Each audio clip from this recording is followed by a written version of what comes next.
All right, guys, for our large group, we're going to continue looking at evidence that shows that the Bible is true.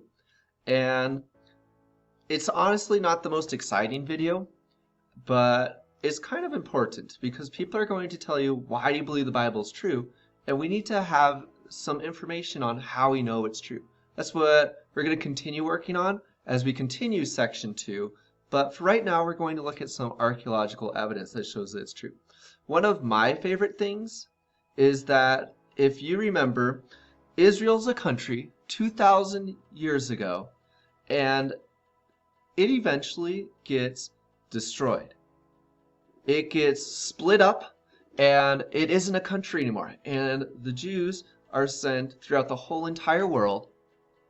And yet, in the middle of the 19th or 20th century, they get their country back. There's no other country in the world that that's happened to, where they lose their country and then they get it back. Now, the reason why that happened is it was a prophecy in the Bible that says God's people are going to return to Israel. There's a whole bunch of other stuff that goes with it, but that's one of the prophecies that's been fulfilled. God's bringing his people back, the Jews. Now, we're going to watch, it says there's 9 discoveries that have happened in the Bible. We're not going to watch all of them, but we're going to watch some of them just so you can see that what has happened in the Bible has also been verified outside of the Bible. So if people say, I don't believe the Bible, prove it to me. You can say, well, the Bible says this, and we have this piece of evidence that's been dug up. So let's begin with this. The Bible is the most historically accurate book ever penned. Hundreds of ancient discoveries verify its accuracy, and here's a list of 9 of those. Number 1, the PILATE inscription. In 1961, in an Italian-sponsored dig in Caesarea, archaeologists uncovered a stone that had a Latin inscription on it that said Pontius Pilatus, prefect of Judea. That Pilate is mentioned in the gospel accounts on several occasions. You read in John 19:29. Pilate then went out to them and said, "What accusation do you bring against this man?" The find verifying the New Testament statement that Pilate was the prefect of Judea. Discovery number 2, Hezekiah's tunnel. In 2 Chronicles 32:30, we read a statement that says, "This same Hezekiah also stopped the water outlet of Upper Gihon and brought the water by tunnel to the west side of the city of David." You would think that if a king had dug a tunnel under Jerusalem, we would be able to find it, and that's exactly what we find. A huge tunnel that matches perfectly the biblical description of Hezekiah's tunnel. Discovery number 3, the Taylor Prism. In 1830, a man by the name of Robert Taylor uncovered a 15-inch tall clay cylinder. There are 500 lines of written text on this clay cylinder, and it was put there by a man named Sennacherib. Well, Sennacherib was a king of Assyria that you read about in the Bible. On the clay cylinder, here's what Sennacherib said. As to Hezekiah the Jew, he didn't submit to my yoke. I laid siege to 46 of his strong cities, walled forts, and to the countless small villages in their vicinity, and conquered them by means of well-stamped earth ramps and battering rams.